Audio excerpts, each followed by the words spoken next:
All right. Overwatch shouldn't be dying. Oh dang, is it dying? Remember when the first Overwatch came out? Oh How about shit. Overwatch 2? What the dude? Come on. Oh, your boy. Overwatch 1 was beloved from the start, receiving high praise from players everywhere. But the sequel has received nothing but criticism. Oh yeah. Review bomb. I mean, it's not really a sequel. Like, come on now. Calling it a sequel, it's ridiculous. It's Overwatch 1.1. I'll give you a little breathing room of 1.2. To the lowest rated game on Steam. What's weird though is the games are practically the same, with Overwatch 2 actually fixing many of the issues that plagued the original. Yet Yeah, but did you need to slap on a 2 next to the name just to fix all the bugs? No, you didn't. You probably could have just came out with a major patch and that would have fixed most of the things. But no, Blizzard and their great vast sea of knowledge decided, oh, if we're going to fix this many bugs, we need to charge players for it. Which is kind of crazy to think about when I say it like that. It's like, wasn't there a car company that tried to charge like safety features for safety features on a car? Wasn't it like, I don't want to like just name dumb shit. It's like, wasn't it BMW? I think for like one model of car, it tried to do the whole subscribe for some features or some shit on the car. Like the technology is on the car, and I bought the car. The car is mine now. But now all of a sudden, what? I need to constantly pay you for like additional features? It's ridiculous. Yeah, this whole like I don't know what they exactly fixed because I never played Overwatch 1. I mean, I think I played like a little bit, but like not anything significant. I would say like less than 5 hours. Like just enough to be like, oh, this is novel, but I didn't like it at the time. I don't know why. But then I played like a little bit of Overwatch 2, and I don't know. I think I have like maybe 10 hours on Overwatch 2, and it's like, what's fucking different? Nothing feels different. I mean, granted, the professional players and like people that grind the game probably can feel the difference of like bugs and certain interactions and whatnot, but like I was like less than a casual, and I was like, what the fuck's the difference? What's the change? players with thousands of hours in the game. Bro, what? Despite being a great game with millions of dollars behind it, Blizzard is killing their most popular franchise. To understand what went wrong, we have to jump back to the 2000s. Back to when Team Fortress 2 was the king of hero shooters. Overwatch may have been the first of its kind, but TF2 was the inspiration. From gameplay to cool maps and unique cast of characters, Overwatch basically took the TF2 formula and sprinkled in some League of Legends. Yeah. I mean, even the Overwatch... Blizzard doing what Blizzard does best. They see something that someone else is succeeding with. They take it, add some sprinkles on it, maybe repurpose it a little bit, and then slap a new label on it and call it theirs. That's what Blizzard does best. They take the idea, add a little bit of polish on it, and then say it's a brand new product. Character trailers can be traced back to TF2, with Valve creating iconic characters, each with their own distinct identity and personality. People loved these guys, and how could you not? Their short films were gold. I hurt people. Boink! I'm a force of nature. Boom! Although Overwatch didn't lean into humor as much as Team Fortress, these trailers were epic. The game just presented this world that felt so real and unique, with characters you understood and stories that deserved feature-length films. I mean, it's hard creating iconic characters. Now make 32 of them. On top of all that, Overwatch delivered some of the... And this is all like, these are all brand new characters, like when the time Overwatch 1 came out. Like, because I was going to sit back and think, like look at Super Smash Brothers.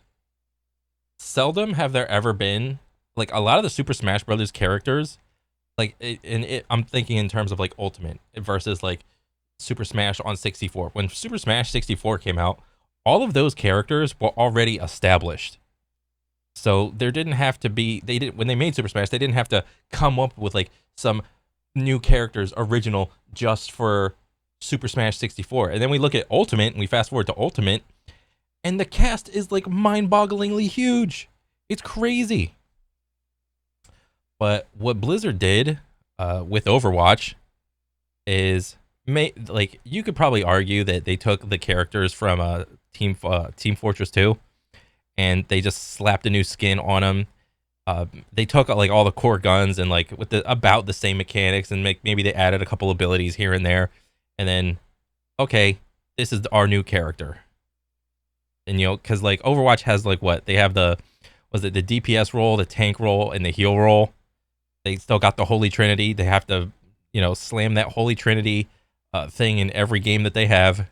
The best moments in gaming, when you and your friends could devise a strategy, some combination of ultimates to completely wipe the other team and take that W.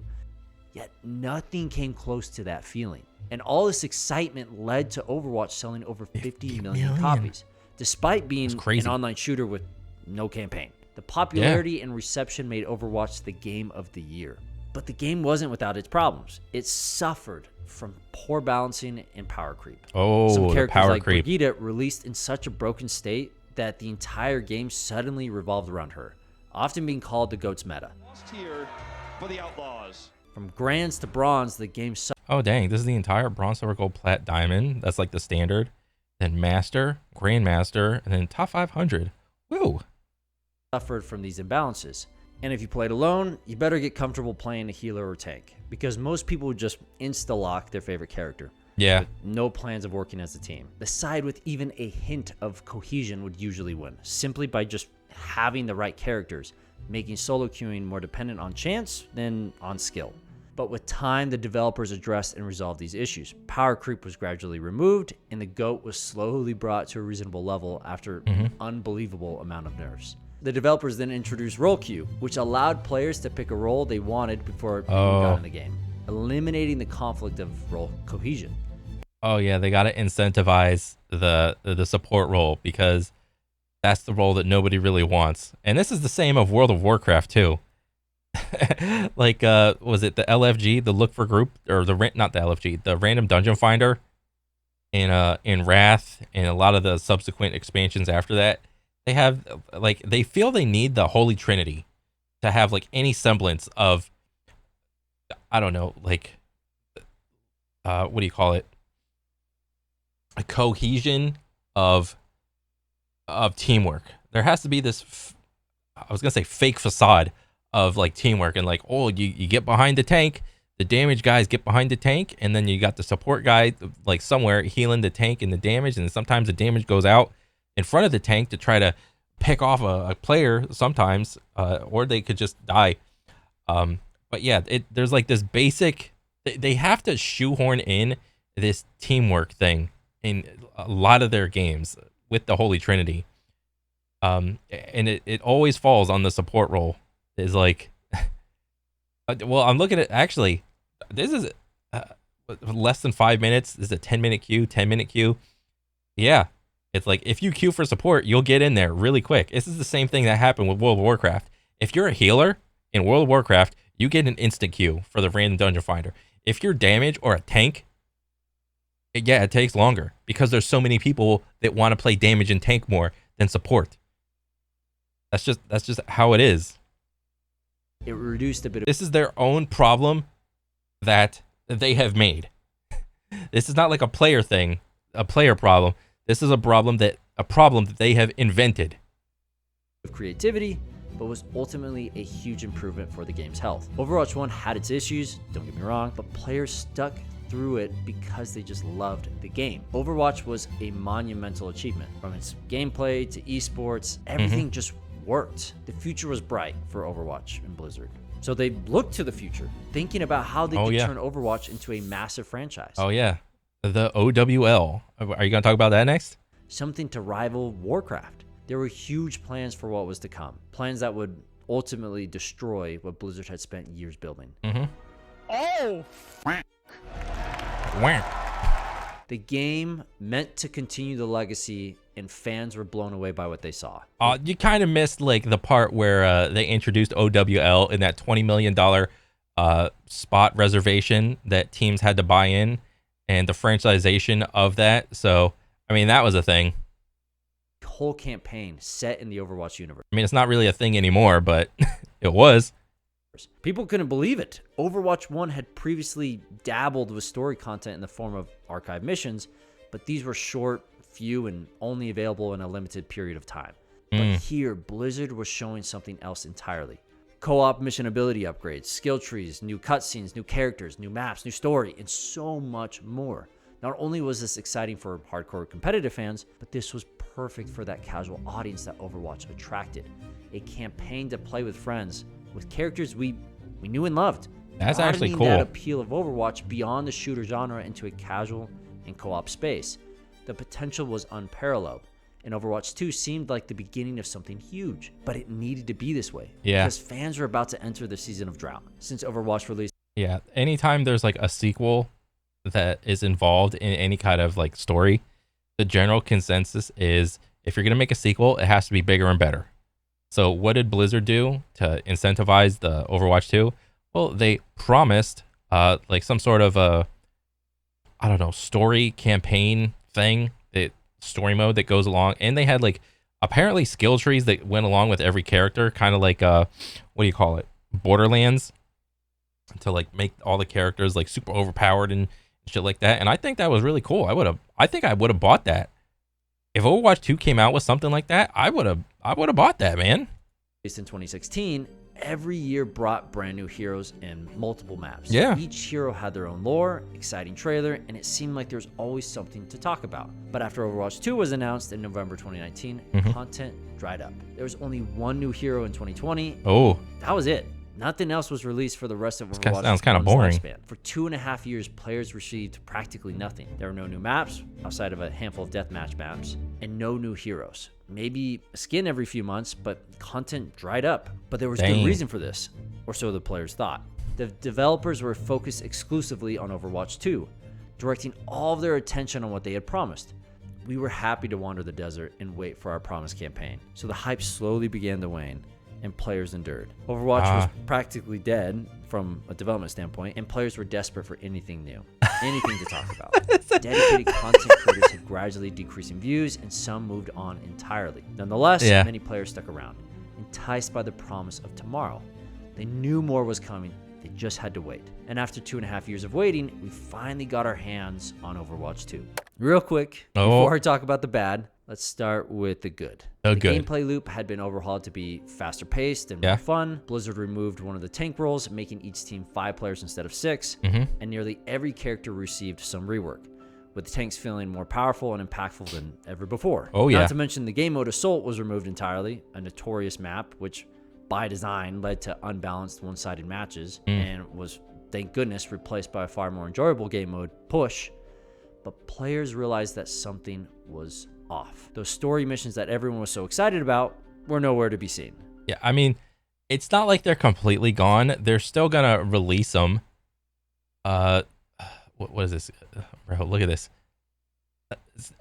3 new heroes, 6 new maps, new game mode, 30 new skins, mythic skin, battle pass mythic skin, new skins, mode skins, PvE begins. Oh my god.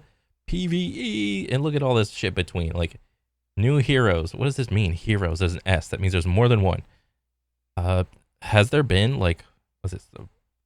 Tank hero. Okay, so 3, 4, 5, 6. I mean, 2023 is like nearly done, and I think the last time they released like a new hero, wasn't it like that Hawaiian dude with the big guns that are bigger than Tracer? But yeah, other than that, like, I would like to hear what Overwatch players think of with, would you consider a new map, like new content? Is having like a new map, like new content or good content? I'd be curious, because if it was up to me, it's like, because you're playing the same game modes on the maps. So, is it? I mean, new game mode there, that's great. New modes. Why do they put new game mode and then just new modes? Like, why not new game modes? Like, this is like very weird. I don't know. And then it's funny because I don't consider skins content. So, and like new battle pass, like battle pass skins, that's not new content to me at all. And then PvE begins. I mean, they're still going to release the PvE, like I was going to say before. They're just going to make you pay like out the ass for it. And by that, I mean, what was it? Like $30 total for like 2 hours of gameplay or something like that. That's what I heard. I mean, I could be wrong, but it's not going to be anything of like what they initially promised. It turns out fans still had to wait another year before. Wait, from October 4th, December 2023. Like, wait, what? This is like a single month. They're going to do like this stuff. Another single month. Like October, January, February, March, April, May, June, July, August, September, October, November. Our season's only 2 months in Overwatch? Is that true? So there's 6 seasons in a year? That seems a little excessive. I thought it would only be like 3 or 4. I thought that was like the standard. Or am I just like reading this wrong? Before they would be added. Blizzard assured players it was on the way, but it was just going to take a little bit longer. So after waiting 2.5 years of no content, Overwatch 2 was essentially... That is kind of funny. It's like there's like a year and a half of like no content. And it's like, delayed, guys. All our stuff is coming. We just got to delay it. It is kind of funny. It's like they're right at the finish line and they just trip. It's like, oh guys, I'm sorry. We're almost there. Just let us stand back up. And they keep running. A glorified update. It was great content for players, but they were expecting more from this sequel. Most of what was added and changed was for the better, except perhaps one thing. The game was fundamentally changed from premium to free-to-play. Oh, Blizzard saw the success of their competitors like Apex, Valorant, Fortnite, and they realized Overwatch was under-monetized. We want more money. The first game was developed during the rise of free-to-play, so it retained a more old-style monetization model, selling copies for $40 a pop. But they realized they could make way more money from a free-to-play model, maximizing their player base and placing in-game content behind a paywall. So Overwatch 2... But come on. Let's not beat around the bush, man. Cosmetics is not content. Please. Like, I am open to having my mind being changed, but I am strongly think that for any game, cosmetics is not content. Figure it out, man. Change their model to better match the status quo of the industry. Limited time skins, a battle pass, a premium currency, the whole 9 yards. And fans were not happy. Activision, come on, man. Put more effort into these things or drop the prices a little bit. Even though it was technically a new game, it didn't feel like it. With no story content, Blizzard had just updated Overwatch 1 and slapped a new number on it. The game did add new cosmetics like mythic skins, but paying for them felt so jarring for fans who used to get all these skins for free. We're habitual creatures, and getting Overwatch players to purchase skins was an uphill battle. Not to mention they were absurdly priced, with a single skin costing upwards of $20. Players missed... Bro, I thought Apex was the egregious one with its monetization model. 60... What, like, understandably, it's got, like, the same, like, rarity thing as Apex with, like, legendary... purple, blue, and then white. Like, what's the average price of like legendary? Average price of this thing, like the blue one, and like the white one. What are like the average prices? Loot boxes. As crazy as that sounds, players found buying skins unnatural, and the price was set far too high. But that's just where the problems begin. The monetization. Okay. Okay. This is always a hot topic.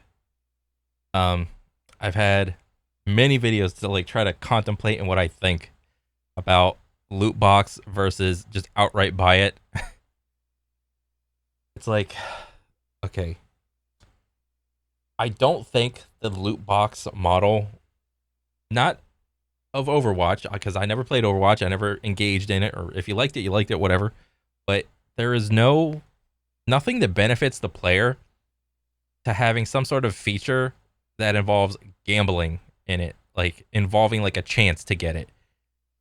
And I don't know if they like actually revealed their like chances of like getting like a certain rarity of some item or anything like that, because you know, if there's like a 1% chance to get like a legendary item, that'll have some equivalent value attached to it. So let's just say there's a 1% chance that you can get, I don't know, some like yellow legendary thing. And but on the converse side of like, I don't know, modern day Overwatch, like what would be the equivalent price if you wanted to just outright buy it? I don't know. What did you say? Did you say it was $60 to buy like a legendary skin? I think so. I'm not sure. I'd have to go back and rewatch. But if that's the case, in order for Blizzard to, you know, increase the prices of this, they would have had to do what? They would have had to reduce the drop chance. So let's say instead of 1% chance, they make it a 0.5% chance to get a legendary item. Ooh. Oh my god, they reduced it by half. So what would you have to do to compensate to just buy it outright? Well, you would have to increase it. So let's slap on another, I don't know, $30.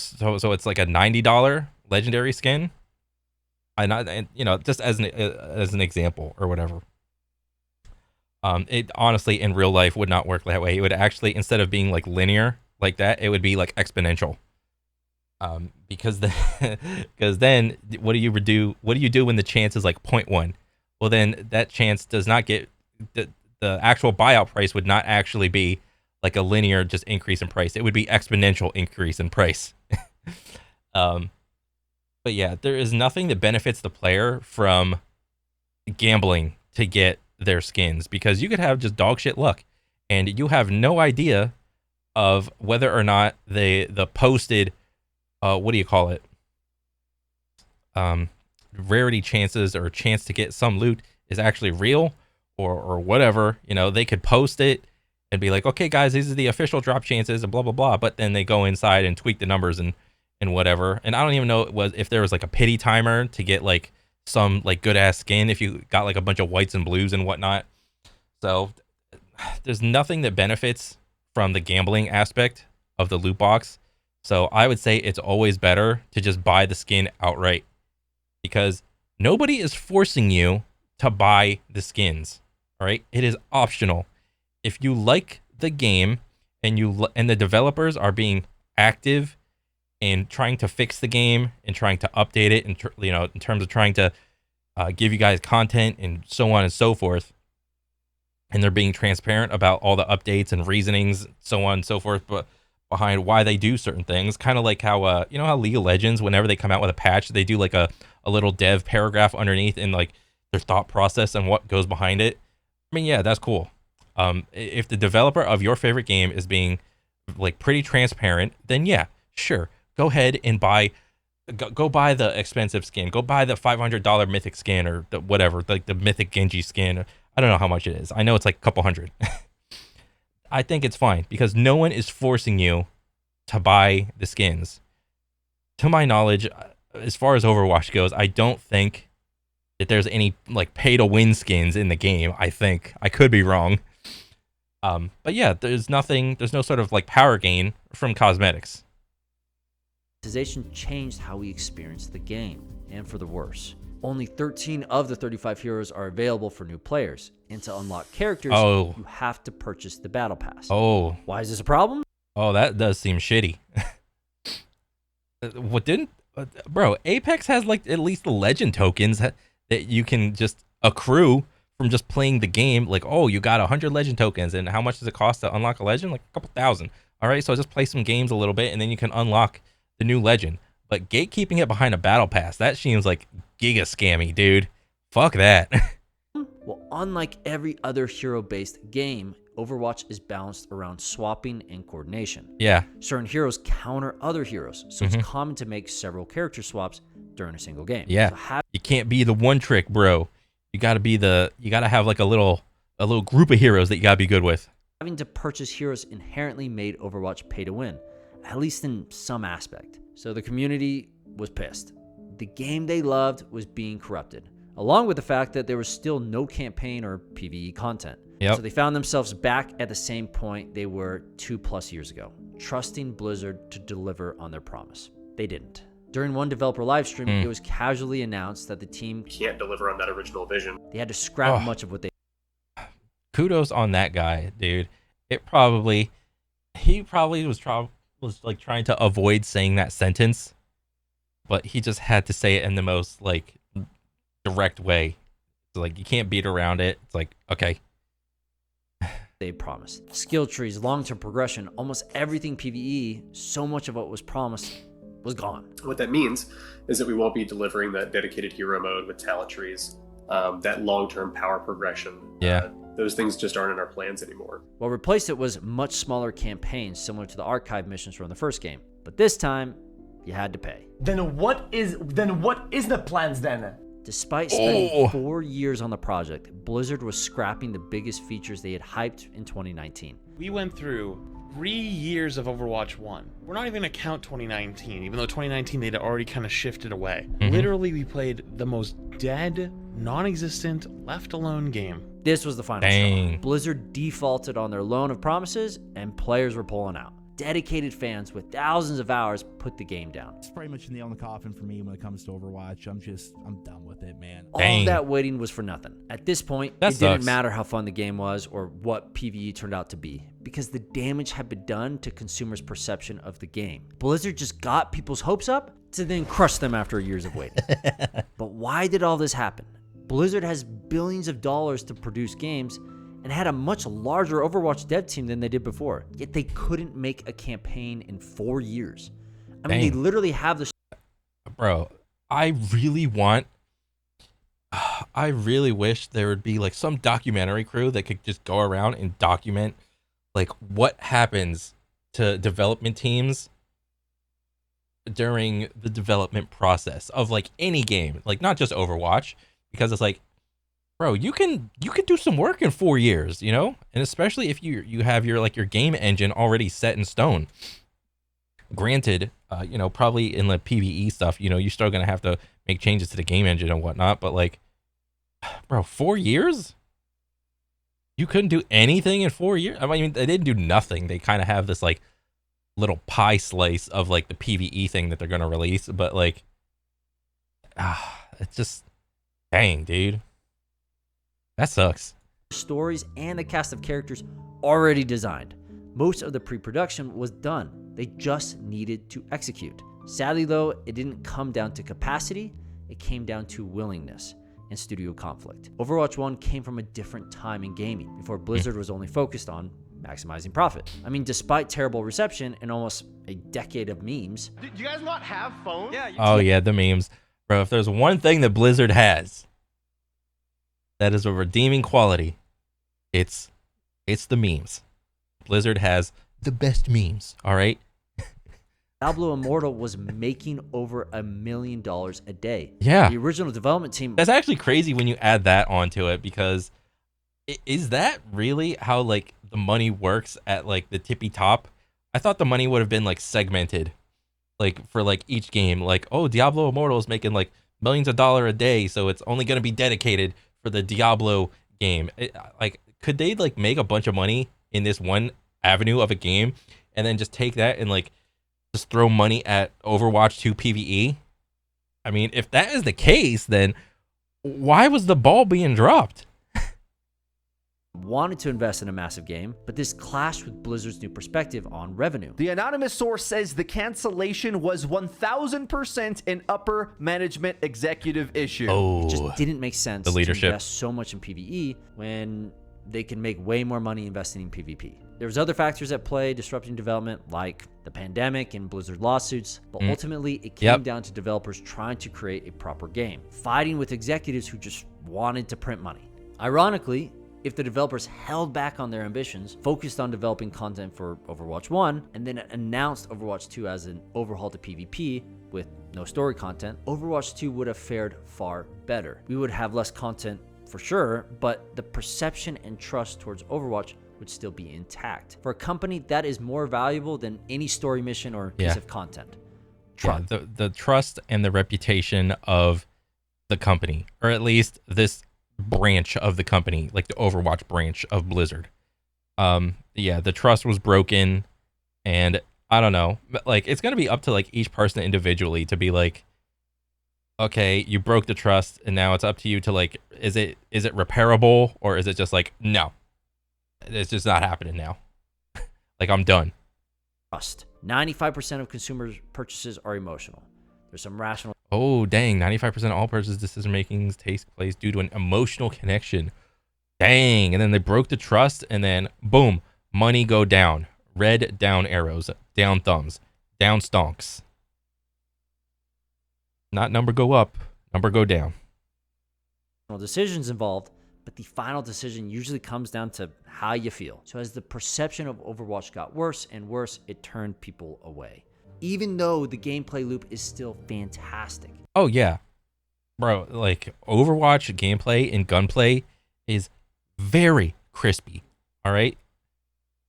Like for its genre of type of FPS, it is very responsive.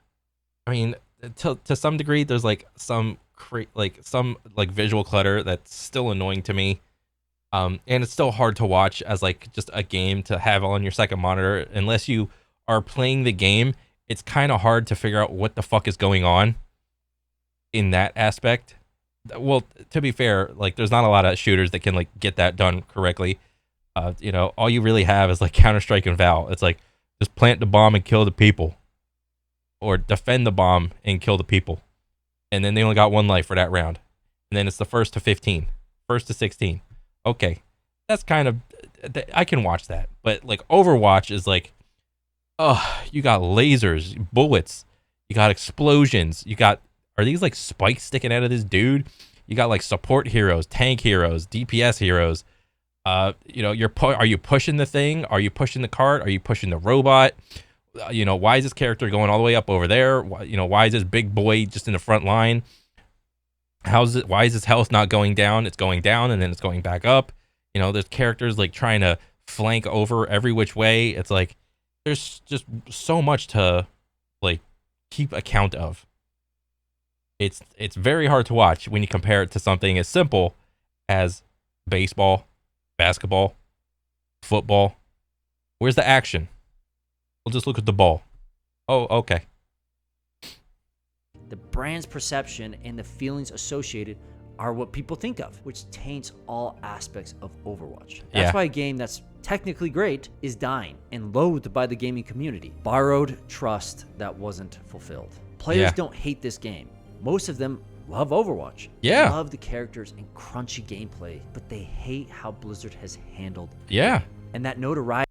Bro, honestly, if Blizzard just sold off Overwatch to some other company and just gave him the game engine and so on and so forth, let another company grab it, I think Overwatch could come back. But Blizzard would never do that. I mean, no, that's never happened in the history of gaming at all, ever. But it's like, as long as the game is in Blizzard's hands, it can never be good. Has gone far beyond into the wider gaming community. Overwatch is now synonymous with poor management, greedy practices, and broken promises. Yeah. A game that shouldn't be dying, but is. Thanks everyone who stuck to the end. Dang. For anyone that doesn't know, we like to pick an indie game to highlight at the end of each of our videos to try giving them some recognition. FTL. This week's highlight is FTL, a spaceship game that's complex and incredibly strategic. Don't let the simple graphics deceive you. FTL is one of the best games out there. It's fun and addicting. Not to mention the experience changes every time since it's a roguelike. Oh, cool. So go pick up a copy of FTL and take your ship on an adventure through a randomly generated galaxy. Thanks everyone, and we'll see you next week. Bro, this is a good video. I mean, I want to like Overwatch, and there is like some like element of players that still play it. I mean, what's like the concurrent player base? Like, I don't know, anywhere from like 30 to like 40, 50K, like on a daily. I mean, it's not really anything compared to like a lot of other shooters, but like it's not like in the dog water dying. It's not like there's only a couple thousand people playing. It's got its 5 digits. Sometimes it'll like crack up to 6 maybe, but like I don't really think it's not in the thriving phase. It's more like in the barely just surviving phase. And who knows like what it's gonna take to actually have it pop off again, if it pops off again. I mean, who knows? But no, I thought it was a good video, dude, 100%. And I want to see more. But yeah, that's pretty much it for me. I'll catch you guys on the next one. All right, later.